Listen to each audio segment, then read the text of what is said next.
Hey, merci d'être avec nous aujourd'hui. Je m'appelle Cindy et puis on se réjouit juste que tu puisses entendre le message de cette semaine.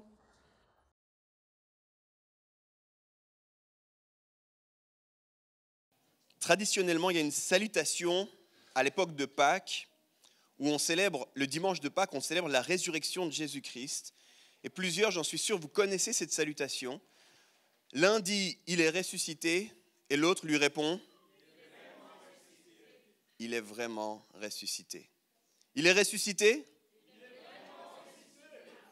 Magnifique. Alors, je regardais, puis c'était intéressant, micro-trottoir autour de Pâques. Qu'est-ce que c'est que Pâques ? Beaucoup de personnes avaient plein de réponses à proposer. Certains disaient, c'est la famille Pâques. C'est la famille, on va se retrouver en famille, on va manger en famille, on va prendre du temps en famille. D'autres disaient aussi, c'est le chocolat. Je ne sais pas si vous saviez, mais le chocolat, les deux moments où on en vend le plus, c'est Pâques et Noël. C'est des tonnes de chocolat qui sont vendus dans ces périodes-là. D'autres encore, c'est la chasse aux œufs.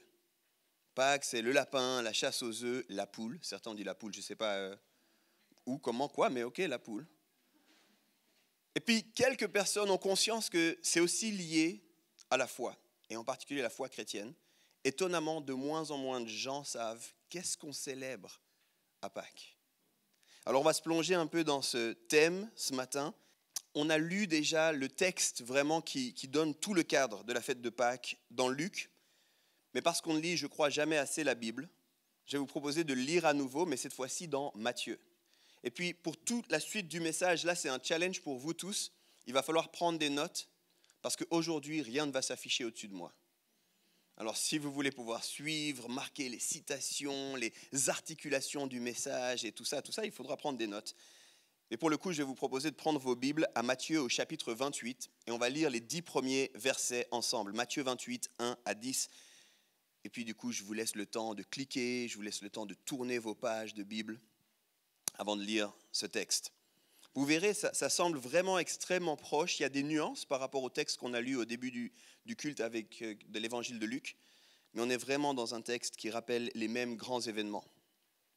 Matthieu 28, 1 à 10, et je lis maintenant. Après le sabbat, à l'aube du dimanche, Marie de Magdala et l'autre Marie allèrent voir le tombeau. Soudain, il y eut un grand tremblement de terre, car un ange du Seigneur descendit du ciel, vint rouler la pierre de devant l'ouverture et s'assit dessus. Il avait l'aspect de l'éclair et son vêtement était blanc comme la neige. Les gardes tremblèrent de peur et devinrent comme morts. Mais l'ange prit la parole et dit aux femmes, « Quant à vous, n'ayez pas peur, car je sais que vous cherchez Jésus, celui qui a été crucifié. Il n'est pas ici, car il est ressuscité comme il l'avait dit. Venez voir l'endroit où le Seigneur était couché. Et allez vite dire à ses disciples qu'il est ressuscité. Il vous précède en Galilée, c'est là que vous le verrez. Voilà, je vous l'ai dit. » Verset 8, elles s'éloignèrent rapidement du tombeau, avec crainte et une grande joie, et elles coururent porter la nouvelle aux disciples. Et voici que Jésus vint à leur rencontre, et dit, « Je vous salue. » Elles s'approchèrent, s'agrippèrent à ses pieds et se prosternèrent devant lui. Alors Jésus leur dit, « N'ayez pas peur, allez dire à mes frères de se rendre en Galilée, c'est là qu'ils me verront. » La résurrection de Jésus-Christ. Je crois que d'une façon ou d'une autre, cette histoire, vous en avez entendu parler. Certains, vous l'avez entendu à de nombreuses reprises lors du dimanche de Pâques, justement. Il est ressuscité. D'autres, vous avez vu des vidéos, des films qui nous montrent ces femmes aller au tombeau, le tombeau vide, la rencontre surprenante. D'autres, vous en avez simplement entendu parler, peut-être de loin, peut-être jamais lu directement dans la Bible, mais vous avez entendu dire que ce Jésus-là serait ressuscité. Du coup, vous imaginiez bien que quelque part, il y avait une histoire qui nous racontait cette résurrection. En 2024, dans les pays aux origines judéo-chrétiennes, je crois que ce récit ne surprend plus tellement. Ça ne veut pas dire qu'on le croit, ça ne veut pas dire qu'on sait que c'est autour de Pâques, mais je crois qu'il ne nous surprend plus. Pourtant, j'ai envie de vous proposer qu'à l'époque, c'était un scandale, cette histoire. Il y a quelque chose de scandaleux dans ce récit. Le mot scandale, ça désigne généralement un événement ou un comportement choquant. Quelque chose qui nous surprend. Mais ce n'est pas tellement la surprise, c'est plutôt l'idée que ça ne devrait pas se passer comme ça. Ce n'est pas juste, tiens, je suis pris de court. Non, c'est plutôt, non, ce n'est pas normal ce qui vient de se passer. Il y a quelque chose presque d'offensant dans un scandale. Aujourd'hui, quand on pense à un scandale, on pense peut-être à un politicien qui a menti. On pense à un parent qui cache quelque chose. On pense à un prof qui a des propos ou des actions déplacées. Mais plus largement, quand on pense à un scandale, on peut simplement se dire quelque chose qui n'aurait pas dû se passer se produit. C'est un scandale. Récemment, il y a environ un mois, il s'est passé un petit scandale dans le monde du sport. Est-ce qu'il y en a qui font de la natation ici? Ok, une personne, deux personnes, ok. Alors, ouais, il y en a une autre qui se cache. 3 personnes qui font de la natation. Vous avez peut-être entendu parler de ça, c'est il y a un mois, c'est vraiment frais. Un gars qui s'appelle Owen Lloyd, un nageur qui a gagné sa course, mais qui a été disqualifié. Il a été disqualifié parce qu'il y a des règles, hein, c'est un sport, il y a des réglementations. Et puis en fait, alors qu'il avait fini sa course et qu'il a gagné, il a fait l'erreur d'aller saluer le deuxième, alors que la course n'était pas tout à fait finie. Il y avait encore des nageurs. Et du coup, il a été disqualifié. Si vous regardez la vidéo, c'est vraiment choquant parce qu'il sort de l'eau, il sait qu'il a gagné, et tout le monde sait, et puis il voit sur le tableau disqualifié. Et d'un coup, il comprend ce qui se passe, il prend la tête entre ses mains, c'est une course importante. Et ça crée vraiment un scandale parce que le deuxième, du coup, devient premier. Et le deuxième, qui s'appelle Ross Dent, carrément refuse. Et dès sa sortie de l'eau, il dit non, c'est pas juste. C'est pas juste, non. Et puis après, devant les caméras et tout ça, il dit mais il a gagné, c'était tout à fait correct, il m'a battu, je refuse d'être premier devant lui alors qu'il a gagné la course en fait. À tel point qu'il va même refuser de participer à la cérémonie. Mais c'est comme ça. Le deuxième est devenu premier, c'est scandaleux. Dans ce récit de la résurrection qu'on a lu à 2 reprises déjà, je crois que nous sommes aussi face à un scandale. En fait, toute la vie de Jésus, et en particulier ces derniers instants, ces jours qu'on a célébrés dans le week-end de Pâques, sont un scandale. Un homme qui n'a jamais péché, un homme qui a fait du bien partout où il allait, un homme qui a guéri les malades, qui a libéré les captifs, qui a redonné de l'espoir à ceux qui n'avaient plus d'espoir, un homme qui a prêché et vécu un amour radical, un homme à qui son propre procès, 3 fois le juge dit « je ne trouve rien de faux chez lui », que cet homme-là doive mourir d'une mort atroce et indigne, c'est un scandale. Et ce qu'il y a de scandaleux, c'est qu'il l'a fait pour nous. Il l'a fait pour le monde. Il l'a fait pour toutes ces personnes qui se moquaient de lui, qui l'ont craché au visage, qui l'ont rabaissé, qui lui ont fait du mal. Mais il l'a fait aussi pour ses disciples qui le suivaient. Il l'a fait pour moi, il l'a fait pour toi. Il l'a fait pour chaque personne que tu croises. Et ça, c'est un scandale. Il l'a fait afin que quiconque reconnaisse son nom ne meure pas, mais qu'il puisse avoir la vie en abondance et la vie éternelle. C'est une grâce imméritée. À cause de ce que Jésus a fait, on peut vivre une vie que nous ne méritions pas. On a une faveur qui n'est pas basée sur nos actions ou sur nos performances. On est pardonné sans avoir à payer quoi que ce soit pour nos erreurs. C'est un scandale. C'est un acte de grâce, mais c'est un acte scandaleux. Il y a une seule personne qui a dit « Amen ». Je suis assez triste.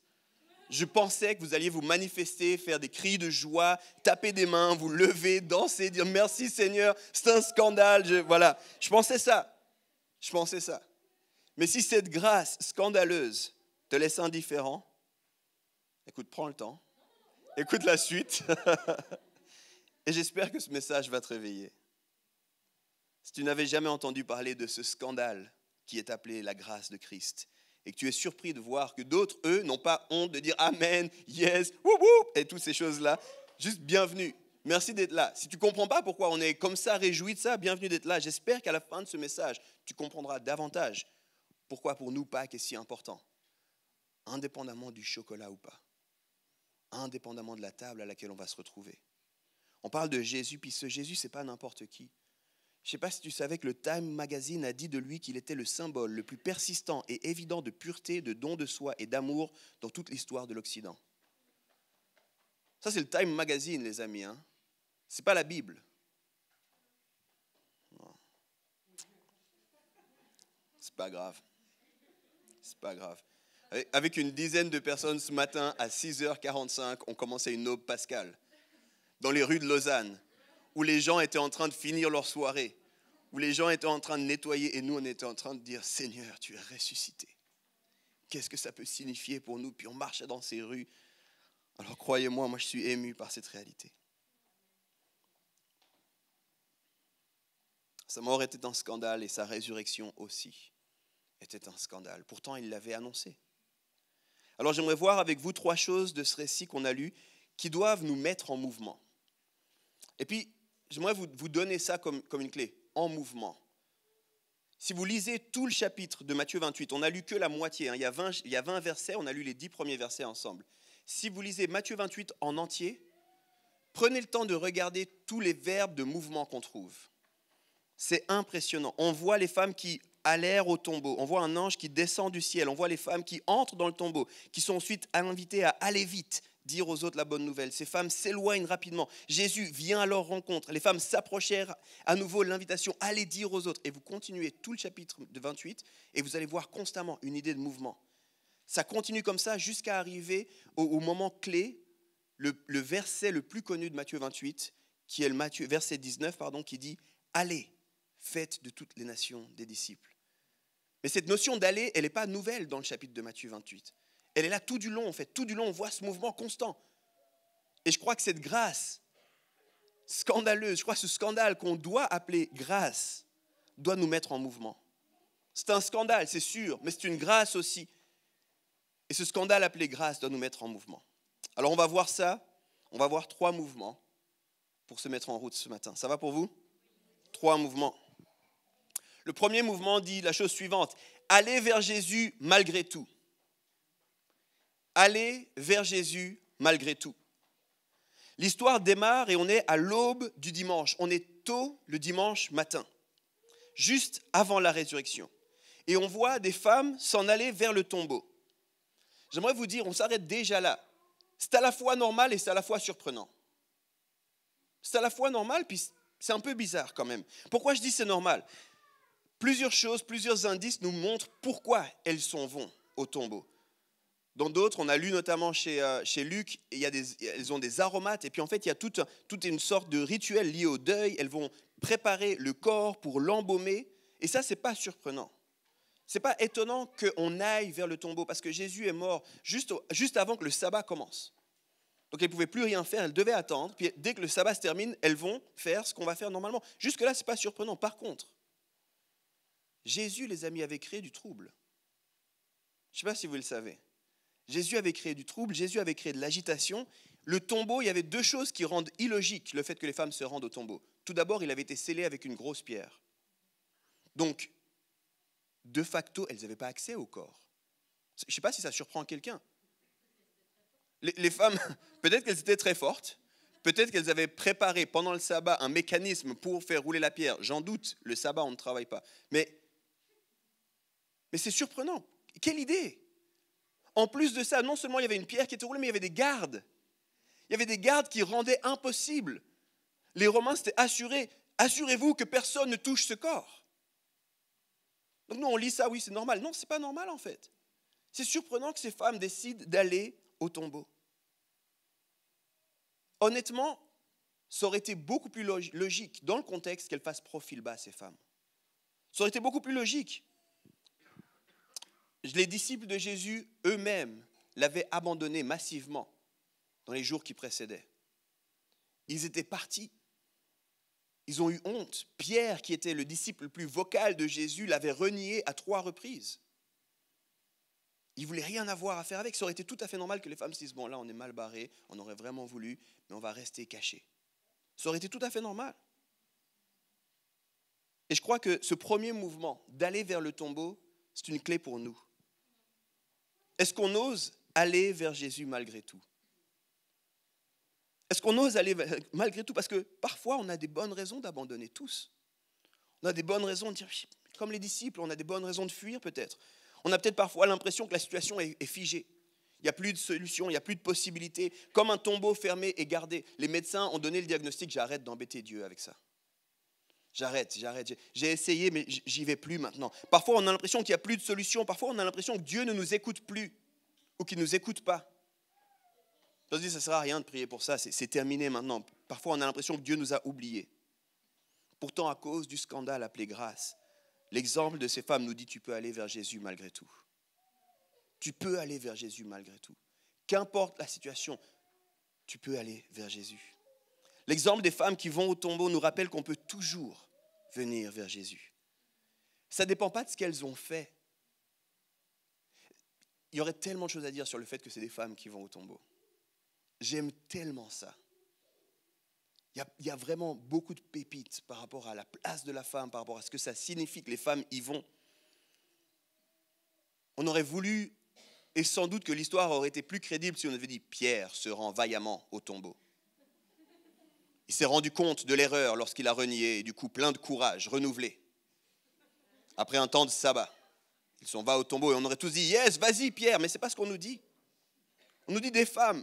Et je ne sais pas si tu te rends compte, mais ça ne dépend pas de qui elles sont, ça ne dépend pas de ce qu'elles ont fait, ça ne dépend pas de leur titre. J'aime beaucoup l'évangile de Matthieu qui nous raconte parce qu'il y a l'autre Marie. Tu sais, ça c'est comment te donner aucun titre. Tu sais. Il y avait Marie de Magdala, c'est déjà un petit peu un titre, on voit, puis ah ouais, puis l'autre là. Tu sais. Il y a aussi l'autre Marie. On ne prend même pas le temps de nous dire c'est qui cette Marie. Mais ça ne dépend pas de ton titre, ça ne dépend pas de ce que tu as fait, ça ne dépend pas de ton accomplissement, ça ne dépend pas à quel point tu as les bonnes réponses. Tu peux aller vers Jésus, malgré tout. Malgré tout. Puis je crois que ça, c'est une merveilleuse nouvelle. Ça ne dépend pas de tes efforts, ça ne dépend pas des circonstances. Et le tombeau était scellé, des gardes étaient là, ça ne faisait aucun sens. Mais ça ne dépend pas des circonstances. Tu peux aller vers Jésus malgré tout.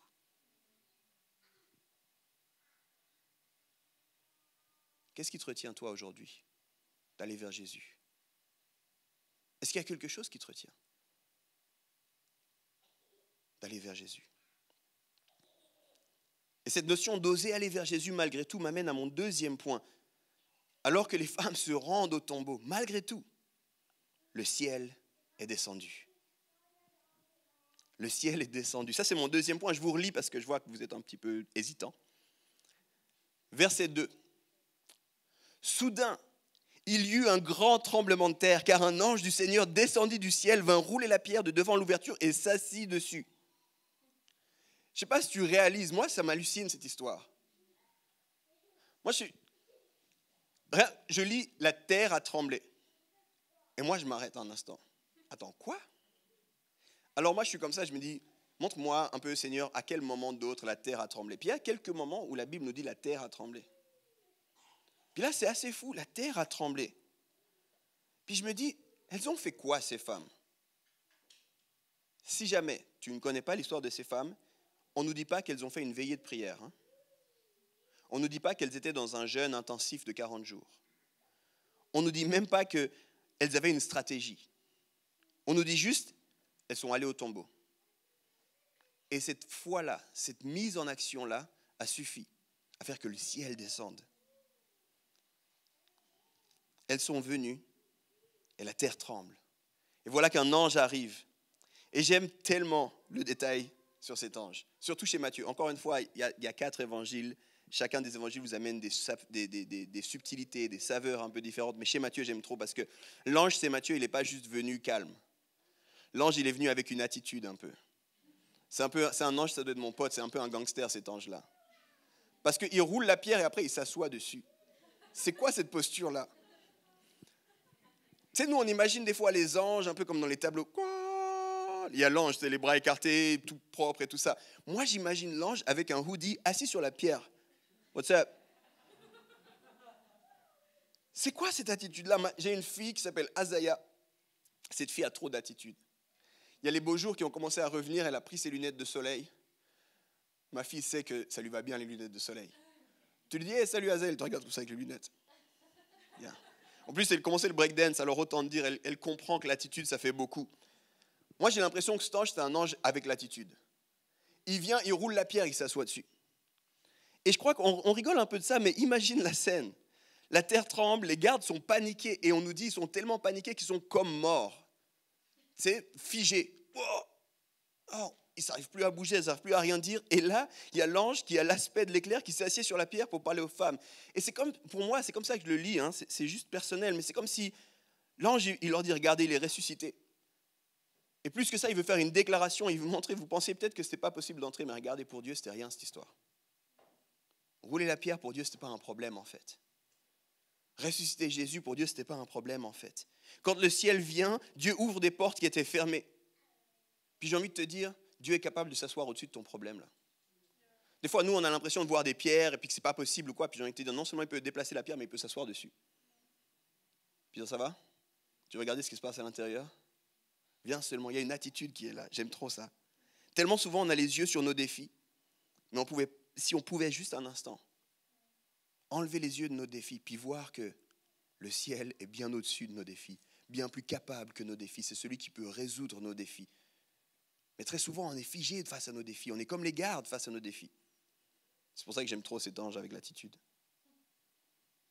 Quand les femmes sont allées vers Jésus, quand les femmes sont allées vers le tombeau, le ciel est venu vers elles. Et là, il y a une conversation qui est l'élément central de ce chapitre. Je la résume en 5 points. L'ange dit les choses suivantes. N'ayez pas peur. Il a été crucifié. Il est ressuscité. Venez voir où il était. Venez par vous-même voir. Ne croyez pas seulement mes mots. Allez checker. Et il leur dit la 5e chose. Allez maintenant le dire aux autres. Ça, c'est le résumé en 5 points de ce que l'ange dit aux femmes. Il a été tué, puis ça, mince, mais il est ressuscité. Et si tu regardes et si tu analyses bien, tous ces passages-là, ils sont au passé. Tous ces passages-là, ils sont passés. Il n'est plus dans le tombeau. Allez voir vous-même, il n'est plus là. Il a été là, mais il n'est plus là, c'est fini. Il a été sur la croix, mais il n'est plus sur la croix, c'est fini aussi. Maintenant, il est vivant, vous allez le voir. N'ayez pas peur. Allez l'annoncer aux autres. Et ça, je crois que c'est la bonne nouvelle pour nous tous. Ça, c'est le cœur même de ce que c'est Pâques. S'il devait y avoir un micro-trottoir, j'ai lu beaucoup de micro-trottoirs, des micro-trottoirs internationaux, des micro-trottoirs en Europe, des micro-trottoirs en Allemagne, des micro-trottoirs au Canada. Je me dis, il faudrait qu'ils viennent une fois faire un micro-trottoir à Home-Lausanne. Puis qu'on nous dise, c'est quoi pour vous Pâques? Puis j'espère qu'ici, plusieurs pourront dire, hé, c'est un scandale, il est mort à notre place. Mais j'aimerais aussi que d'autres disent, mais c'est aussi une grâce. Parce que la mort ne pouvait pas le retenir, il est ressuscité, il n'est plus dans le tombeau, il n'est plus sur la croix, il est à l'action aujourd'hui encore. C'est une grâce. J'aimerais aussi qu'on puisse dire, à cause de Pâques, parce que Pâques, j'ai plus besoin d'être dans la peur, je peux aller annoncer cette bonne nouvelle au monde entier. Ça, c'est Pâques. Et j'aime trop l'ange comme il résume Pâques en fait. Assis sur sa pierre. Et ça nous amène à la fin de mon message, le dernier verset qu'on va regarder ensemble, le dernier mouvement, 3e et dernier mouvement, au verset 8. Elles s'éloignèrent rapidement du tombeau, avec crainte et une grande joie. Et elles coururent porter la bonne nouvelle aux disciples. Je ne sais pas si tu sens l'accélération dans les mots qui sont utilisés. Il y a une accélération dans tout. Je t'ai dit, tu regardes les verbes, tu vois que c'est des verbes de mouvement. Il y a comme quelque chose, il n'y a rien de statique dans cette histoire-là. Mais si tu fais attention, tu vas voir qu'il y a une accélération. Au début, tout semble indiquer qu'elle marchait relativement lentement au tombeau. Elles ne savent pas trop, elles ne savent pas ce qui va se passer au tombeau, elles y vont, elles sont comme poussées par une foi, par une dévotion pour Jésus, par un amour pour Jésus, par une tristesse de ce qui s'est passé. Tu sais, dans la tradition, on appelle le samedi des cendres. Je ne sais pas si tu sais, c'est un entre-deux extrêmement défiant. Il est mort, on est triste, et puis maintenant c'est le silence aussi. Certains disent ça, c'est le temps de silence. On ne sait pas ce qui va se passer. Puis, alors qu'on les voit marcher au début, elles sont dans ce temps de silence, elles sont dans cette incertitude. Qu'est-ce qui va se passer? On y va. Elles marchent sans doute pas très vite. Puis voilà toute cette scène que j'ai essayé de décrire qui se passe pour elles, devant elles. Et d'un coup, il y a une accélération qui prend place. Et à la fin, quand elles repartent pas du tout au même rythme que comme elles sont arrivées. La Bible nous dit qu'elles sont allées rapidement. Et puis comme c'est indiqué, alors ce n'est pas spécifiquement précisé, mais c'est presque comme si elles sont rentrées sur Jésus, c'est presque comme si elles ont cogné Jésus alors qu'elles partaient vite. D'un coup, Jésus était là, puis c'est comme, oh, waouh, Jésus est là, puis elles vont à ses pieds, elles l'adorent, puis continuez, puis tout semble indiquer qu'il y a une accélération ici. Une accélération pour partager la bonne nouvelle. C'est le dernier mouvement que je veux voir avec vous, allez partager la bonne nouvelle. Tu vois, souvent dans nos vies, on s'arrête avant ce point-là. Et si je m'adresse à tous les vieux chrétiens, Alors pour ceux qui ne sont pas habitués à mon langage, quand je dis vieux chrétiens, ça veut dire des chrétiens depuis plus de 6 mois. Je suis en train de réfléchir à faire une série sur les vieux chrétiens. Je vous partage mon cœur un peu, on est entre nous. Je réfléchis de me dire, est-ce qu'on fait une série sur les vieux chrétiens? Parce qu'il y a des contextes où, littéralement, je lisais des missionnaires qui disaient, quand on arrive quelque part, on a 2 semaines. Parce que 2 semaines après, soit on est mis en prison, soit on est tué, soit on est déporté. Et du coup, ils réfléchissent, qu'est-ce qui est fondamental qu'on doit dire en 2 semaines? Parce que 2 semaines après, c'est les autres qui doivent continuer à apporter le message. Et moi, je me dis, nous ici, on est un peu confortables. Hein. Nous ici, on dit, ah, tu sais, je découvre encore la Bible. Ça fait 18 ans que je suis Jésus. Waouh! Apparemment, il est ressuscité. J'en suis là, dans mon plan de lecture. Je lis un livre de la Bible par année. Il y en a 66, alors tu penses, ça va me prendre du temps. Des fois, j'ai envie de vous secouer un peu, nous secouer, moi aussi, un peu, en disant, les amis, on est des vieux chrétiens, on devrait comprendre des choses plus rapidement, s'engager plus rapidement. Et là, souvent, les vieux chrétiens, on s'arrête aux 2 premiers points. Puis on a une attitude qui est belle, une attitude de dévotion, une attitude qui est remarquable, une attitude qui est juste, mais une attitude qui n'est pas complète. Laissez-moi vous expliquer. Souvent, dans nos vies, on s'arrête avec cette réalité. J'étais pécheur, il m'a pardonné. Ouais, c'est vrai. C'est juste, c'est très bon, c'est important. C'est un point de départ fondamental. Parfois, on s'arrête en tant que chrétien en se disant « Merci Jésus d'être mort à ma place ». Encore une fois, rien de faux à ça. C'est juste, c'est très bon, c'est très important. Parfois, on dit « Seigneur, merci pour ton amour pour moi ». Magnifique, juste, si tu fais cette prière-là, bravo. J'ai aucun problème avec ça, si ce n'est que ce n'est pas complet. Et j'aime le dire comme ça, tu n'es pas la fin de l'histoire. Je ne suis pas la fin de l'histoire. Ce n'est pas seulement à propos de Jésus et toi. Tu vois, si tu regardes les 3 phrases que je viens de te donner comme exemple un petit peu, ces 3 phrases où en fait le sujet central c'est moi. Puis j'aime ce moment parce que cette accélération c'est maintenant que vous avez compris ça, maintenant que vous avez vu ça, maintenant que je vous ai rappelé, n'ayez pas peur, allez le dire aux autres. Et au passage, si j'avais décidé de faire de ça un séminaire plus long, je vous montrerai comment dans les autres évangiles c'est aussi rappelé. Là c'est Matthieu, puis Matthieu le verset 19 c'est maintenant allez et faites de toutes les nations des disciples. Mais si tu prends Jean par exemple, c'est un de mes évangiles préférés. Jean nous raconte beaucoup de après la mort de Jésus. Puis Jean se termine par une discussion fascinante entre Jésus et Pierre. Et puis Pierre, justement, il est comme bloqué. À chaque fois, Jésus lui dit, Pierre, est-ce que tu m'aimes? Puis Pierre, il dit, bien sûr, tu sais que je t'aime. Puis Jésus lui dit à chaque fois, alors va et prends soin de mes brebis. C'est jamais juste entre toi et Dieu. C'est jamais seulement pour toi et Dieu. C'est très bien ça, c'est très juste, ça fait complètement partie, mais ce n'est pas la fin de l'histoire. Tu n'es pas la fin de l'histoire, je ne suis pas la fin de l'histoire. On a un mandat. Il y a quelque chose qui se passe avec cette bonne nouvelle. La réalité, c'est que ça ne devrait jamais s'arrêter à nous. Ça devrait, puis c'est ce que j'ai dit au début, nous mettre en mouvement. Les femmes s'éloignaient rapidement. J'aime tellement ça.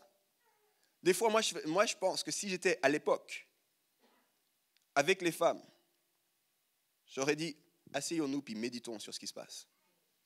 Prenons un temps de silence. La terre a tremblé. Qu'est-ce que ça peut signifier quand même? Un ange assis avec une attitude incroyable sur la pierre. Regardons toutes les occurrences bibliques où des anges sont apparus. Étudions la chose en détail. N'ayez pas peur. Est-ce qu'on a des peurs dans nos cœurs? Est-ce que toi, tu as des peurs? Tu veux qu'on partage sur nos peurs? Mais les femmes, elles n'ont pas fait ce que Yves aurait fait. Les femmes, elles sont parties rapidement. Rapidement. Il faut qu'on aille dire aux autres, il faut qu'on aille dire ce qui se passe. Cette soirée, elle est trop folle, on n'a pas de temps à perdre. Ce scandale est trop beau et trop important pour qu'il ne nous affecte que nous. C'est un scandale appelé grâce. Combien de personnes autour de moi ont besoin d'entendre parler de cette histoire? Combien de personnes autour de moi ont besoin d'entendre que hey, Jésus t'aime à tel point qu'il est mort sur une croix pour toi afin que tu puisses avoir la vie en abondance et la vie éternelle. C'est un petit cours 101, vous et moi. Commencez par promettre la vie en abondance, ensuite la vie éternelle. C'est pas juste, après tu vas galérer, et puis ça va être compliqué, et puis tu sais pas pourquoi tu es là, puis tu vas attendre le paradis. Non, non, non. La vie en abondance et la vie éternelle. C'est ce qui s'est passé. N'aie pas peur. Pourquoi? Il est vivant, aujourd'hui encore. Il ne nous abandonne pas. Tu vas le trouver alors que tu vas cheminer. Des fois, rien que sur ce passage, j'ai envie de dire aux gens qui disent « je ne trouve pas Dieu », j'ai envie de dire « mets-toi en action ». Mets-toi en action, tu vas le trouver. Quelque chose me dit, puis là je suis extra-biblique, mais pas anti-biblique. Si les femmes étaient restées dans le tombeau, peut-être qu'elles n'auraient jamais rencontré Jésus. Elles n'auraient pas pu avoir la rencontre qui confirmait tout ça. L'ange leur a dit, c'est en Galilée que vous allez le trouver. Des fois, nous, on est là, Seigneur, manifeste-toi, manifeste-toi. Puis, j'ai envie de te dire, et si Dieu t'attendait juste au corner, juste au coin de la rue? Il pourrait ici. Il n'a pas un problème avec ça, il n'est pas limité avec ça. Mais il dit juste, mets-toi en action. Et alors que tu te mets en action, je vais te montrer que je suis là. Je vais te montrer que tu peux compter sur moi. Ce scandale est trop beau pour ne pas être partagé. Alors toi, qu'est-ce qui te retient de le partager avec le monde qui t'entoure? Et au passage, parce que je vois les yeux de certains, ce que je fais là, ce n'est pas partager la bonne nouvelle au monde qui m'entoure. D'accord? Ce n'est pas un message depuis une plateforme, partager la bonne nouvelle. C'est ta vie dans la vie de quelqu'un d'autre. C'est ma vie dans la vie de quelqu'un d'autre. Là, ce qu'on fait, c'est extrêmement bon. Ça nous motive. Il y avait une femme qui avait suivi un groupe de maisons dans notre famille et puis qui avait donné sa vie à Jésus. Elle nous disait ça comme ça. Ça, c'est le moment où tu te branches comme ton téléphone qui se branche. Tu as besoin de recharger tes batteries. Ça, c'est le moment de l'église. Mais ça fait du sens si après tu vas utiliser ce que tu as reçu ici. Donc quand je dis que c'est le temps pour chacun d'entre nous, il ne faut pas s'imaginer « Ah, mais moi, je ne prêche pas bien » ou bien « Je ne sais pas comment étudier la Bible » ou bien « Je n'ai pas les compétences pour parler au micro ». Tant mieux, parce que ce n'est pas ça. Ce n'est pas limité à ça. C'est limité de partager ta vie, ça signifie par ton amour pour l'autre, par ton attention auprès de tes proches, par ta façon de travailler sur ta place de travail, par ta façon d'aimer tes voisins, par ta façon de regarder ceux que personne ne regarde. C'est au travers de toutes ces façons-là qu'on va manifester et qu'on va répandre le message de Pâques. Des fois, vu qu'on est entre nous puis que j'ai déjà commencé les aveux, je continue. Des fois, je me le rappelle quand je suis dans le bus. Parce que dans le bus, moi, je pense à plein de choses dans ma tête. Je suis des fois sur mon téléphone, je suis tout ça, et puis je ne fais plus attention aux gens autour de moi. Ne me laissez pas seul. Il y en a d'autres qui comprennent ce que je veux dire? Ok, merci pour l'honnêteté de quelques-uns. Merci de l'honnêteté de quelques-uns. Et en fait, dans ces moments-là, je me rappelle et je me dis, mais chacune de ces personnes, c'est des gens aimés par Dieu. C'est des gens qui ont été désirés par Dieu. Même la personne juste à côté de moi, qui s'est assise à côté de moi, alors qu'il n'y avait aucune raison de s'asseoir à côté de moi, qui m'a demandé d'enlever mon sac, qui prend beaucoup de place, qui par moments a des odeurs que je ne comprends pas. Cette personne-là aussi est aimée par Dieu, faite par Dieu, désirée par Dieu, un projet pour sa vie. Et du coup, par moments, j'y arrive pas tout le temps, mais par moments, je me dis juste, Yves, il faut que tu te rappelles. Le job, c'est pas prêcher depuis une scène. Le job, c'est d'aimer ton prochain. Le job, c'est de manifester Jésus à ton prochain. Et on est tous là-dedans. Ça n'a rien à voir avec ta fonction à l'église. On est censé, comme ces femmes, aller vite, remplis de crainte et de joie. J'aime trop ça. On va vite, remplis de crainte et de joie. Crainte, pourquoi crainte? Parce que si Dieu a bel et bien vaincu la mort, je crois qu'il est un peu sérieux ce gars-là. On ne devrait pas le prendre à la légère. Ce n'est pas une crainte qui nous fige comme les soldats romains. Hein. Ce n'est pas une crainte qui, mince. C'est une crainte de révérence. C'est une crainte qui dit, waouh, Dieu, ce n'est pas une petite affaire. De nouveau, petit message pour les chrétiens de longue date. Dieu, ce n'est pas la cerise sur le gâteau de ta vie. Dieu, il est censé être l'élément principal qui infiltre toute ta vie. Et trop souvent, on en a fait juste une petite cerise. Ah oui, c'est vrai, le dimanche, si je n'ai pas de brunch, s'il ne fait pas trop beau parce que j'aime bien me balader, si j'ai pas, mais j'ai mon émission préférée, puis je n'ai pas pu suivre mon émission préférée, alors je l'ai enregistrée, puis je vais la regarder maintenant, n'est-ce pas, les fans de Pékin Express? C'est pas ça. C'est pas les 2 heures, 1h30, pardon, parce que si on fait 2 heures, on est déjà un petit peu exubérant ici. C'est pas les 1h30 du dimanche.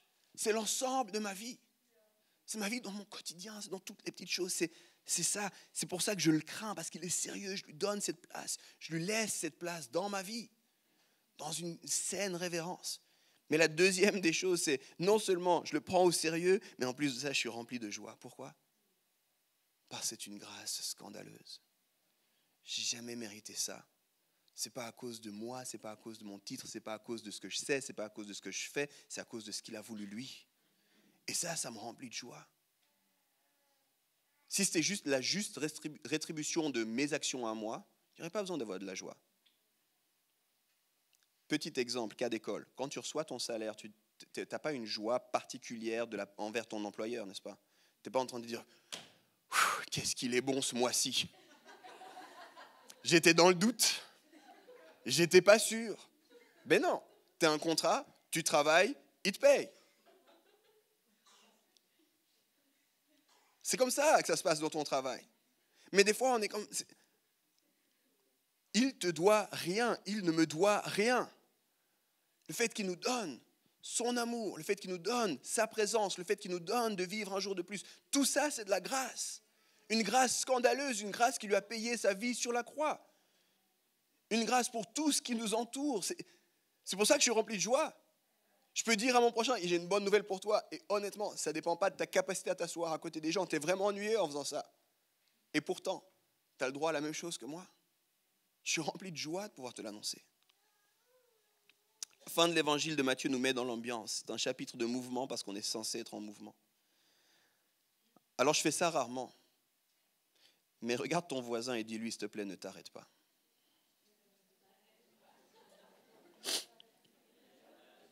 Ne t'arrête pas.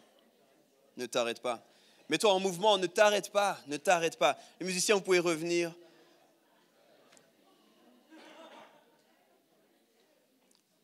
J'ai envie de vous dire à tous, les amis, ne restons pas dans un tombeau vide. Ne restons pas dans un tombeau vide. Le tombeau est vide. Ne restons pas dans ce tombeau. Ne regardons pas figé à une croix qui est vide. Il est ressuscité. Il est vraiment ressuscité. Ne reste pas choqué comme les soldats. Jésus a fait ce qui était annoncé. Ne sois pas dans la surintellectualisation qui nous enlise parfois. Il y a un scandale qui s'est appelé grâce, qui s'est passé il y a plus de 2000 ans, qui a ébranlé le monde et qui continue à ébranler le monde. Et tu es invité à participer, à répandre cette bonne nouvelle. Alors ne t'arrête pas. Pâques, les amis, c'est le moment clé du christianisme. N.T. Wright, qui est prêtre anglican et théologien, le dit ainsi: la question de la résurrection de Jésus est au cœur de la foi chrétienne. Il n'existe pas de forme de christianisme primitif que nous connaissions qui n'affirmerait pas qu'après la mort honteuse de Jésus, Dieu ne l'a pas ressuscité. C'est au cœur de ce qu'on croit. C'est fondamental à ce qu'on croit. Ça fait toute la différence face à ce qu'on croit. Et Pâques, c'est le moment où on se rappelle que Jésus lui-même a dit tout est accompli. C'est aussi ce moment où Jésus nous dit maintenant, allez-y. On l'a vu ce matin. J'aimerais simplement dire, peut-être ici certains, vous n'avez pas encore fait le choix de suivre Jésus. Ou peut-être certains, ça vous semble lointain cette histoire. Je ne me souviens plus vraiment. Puis je disais, il y a des mouvements dans tout ce chapitre. Puis le premier, c'était d'aller vers Jésus malgré tout. Et peut-être le fait que vous soyez là ce matin, c'est votre façon à vous de vous approcher de Jésus. Puis c'est trop bien. Puis j'aimerais vous dire, on serait honoré en tant qu'Église de pouvoir vous accompagner dans le prochain pas. Et dans ce Matthieu, la fin du chapitre, il est dit, allez, faites de toutes les nations des disciples. Et puis il nous donne la clé du prochain pas. Baptisez-les. Baptisez-les. Si vous n'avez jamais pu vivre le baptême, si vous avez peut-être été baptisé, mais sans que ce soit votre décision à vous, vous n'avez pas pu vous positionner et dire, je choisis de suivre Jésus, on serait tellement heureux de pouvoir cheminer avec vous là-dedans. Venez nous le dire en mai, on va avoir une série de baptêmes ici. Ça nous laisse le temps encore de cheminer avec vous, de vous expliquer ce que ça veut dire, de prendre le temps de voir est-ce que ça vous concerne ou pas. Même si vous n'êtes pas sûr, venez, profitons d'en parler encore. Le baptême, c'est le signe qu'on meurt à soi-même et qu'on s'identifie à Jésus. De la même façon que Jésus est passé par la mort puis ressuscité, nous aussi on veut mourir à nous-mêmes et ressusciter avec lui, en lui. Et c'est ce qu'on vit et ce qu'on marque avec le baptême.